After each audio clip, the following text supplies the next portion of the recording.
ইফতারিতে কখনোই চারটি খাবার হবেন না, যা রাসূল সাল্লাল্লাহু আলাইহি ওয়াসাল্লাম মারাত্মকভাবে অপছন্দ করতেন। আর উম্মত হিসাবে রাসূল সাল্লাল্লাহু আলাইহি ওয়াসাল্লাম যেটা অপছন্দ করতেন সেটা আমাদেরকেও বর্জন করতে হবে। রাসূল সাল্লাল্লাহু আলাইহি ওয়াসাল্লাম যেটা পছন্দ করতেন সেটা আমাদেরকে আঁকড়ে ধরতে হবে। এই চারটি খাবার কি দেখেন, আমরা কিন্তু অনেকেই এই খাবারের পছন্দের তালিকায় চারটি খাবার রয়েছে। প্রথম দুটি খাবার হলো রাসূল সাল্লাল্লাহু আলাইহি ওয়াসাল্লাম বলেন কাঁচা পেঁয়াজ এবং কাঁচা রসুন, যা আমাদের অনেকের পছন্দের তালিকায় আছে এবং ইফতারির সময় আমরা পেঁয়াজের সাথে ছোলার সাথে খুব মজা করে এটা খাই। অথচ বুখারীর বর্ণনায় আল্লাহ রাসূল সাল্লাল্লাহু আলাইহি ওয়াসাল্লাম বলেন, বুখারী শরীফের 855 নম্বর হাদিস, আল্লাহ রাসূল বলছেন, আব্দুল্লাহ ইবনে জাবের রাদিয়াল্লাহু তাআলা থেকে বর্ণিত, তিনি বলছেন, যখন দেখবে যদি কোনো মানুষ কাঁচা পেঁয়াজ এবং কাঁচা রসুন খায়, সে যেন আমার নিকটে না আসে, এমনকি মসজিদের নিকটেও যেন না যায়। কেন? কাঁচা রসুন আর কাঁচা পেঁয়াজ খাওয়ার কারণে তার মুখ থেকে এক প্রকার দুর্গন্ধ বের হয়, যা ফেরেশতাদেরকে মারাত্মক কষ্ট দেয়, অন্য মুসলিম অন্য মুমিনদেরকে মারাত্মক কষ্ট দেয়। এজন্য কাঁচা পেঁয়াজ খেয়ে যেন সে মসজিদের দিকে না আসে। এখন বলতে পারেন যে হুজুর, তাহলে কাঁচা পেঁয়াজ খাওয়া কি নাজায়েজ? এটা কি গুনাহের কাজ? কাঁচা পেঁয়াজ খাওয়া নাজায়েজ নয়। আল্লাহ রাসূল সাল্লাল্লাহু আলাইহি ওয়াসাল্লাম আমাদেরকে দুর্গন্ধ জিনিস থেকে বেঁচে থাকার জন্য আমাদেরকে বলে দিয়েছেন। আপনার যদি একান্তই যদি অভ্যাস হয়ে যায় যা কাঁচা পেঁয়াজ না খাইলে আপনার ভালো লাগে না, আপনি এই সময় খাবেন না। কারণ ইফতার করার পরেই আপনাকে নামাজে দাঁড়াতে হবে।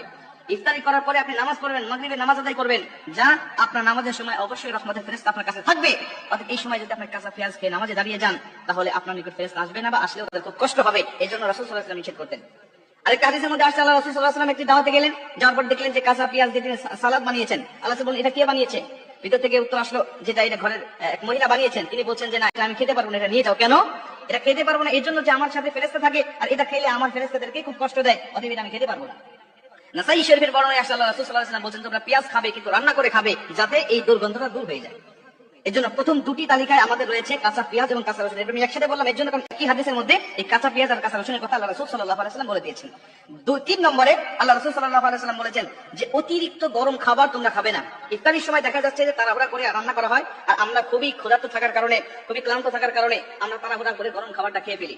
আল্লাহ রাসূল সাল্লাল্লাহু আলাইহি ওয়াসাল্লাম তিরমিজি শরীফের বর্ণনায় আসছে যে রাসূল সাল্লাল্লাহু আলাইহি ওয়াসাল্লাম বলছেন, যদি কেউ গরম খাবার খায়, এই খাবারের মধ্যে সে কোনো বরকত পাবে না। আল্লাহ রাসূল বলছেন, গরম খাবারের মধ্যে কোনো বরকত রাখেন নাই আল্লাহ। এবং তিরমিজি শরীফের বর্ণনায় আসছে, আরেকটা বর্ণনায় আসছে, রাসূল সাল্লাল্লাহু আলাইহি ওয়াসাল্লাম বলেন যে ধোঁয়াযুক্ত কোনো খাবার আমি আল্লাহ রাসূল খাই নাই, আমি এটা অপছন্দ করতাম। আল্লাহ রাসূল কোনো খাবারকে নাজায়েজ বলতেন না, খারাপ বলতেন না, কিন্তু অপছন্দ করতেন, এই শব্দটা তিনি ব্যবহার করতেন। এজন্য কোনো অতিরিক্ত গরম খাবার এটা খাওয়া যাবে না। এটা বর্তমান চিকিৎসকও বলছে যে এটা খাইলে মানুষের শরীরে অনেক ক্ষতি হয়। 4 নম্বরে আল্লাহ রাসূল সাল্লাল্লাহু আলাইহি ওয়াসাল্লাম কোনো দুর্গন্ধযুক্ত পচা এবং বাসি খাবার খাইতেন না। পচা বাসি খাবার খাইতেন না, এই বিষয়ে অনেক হাদিস আছে।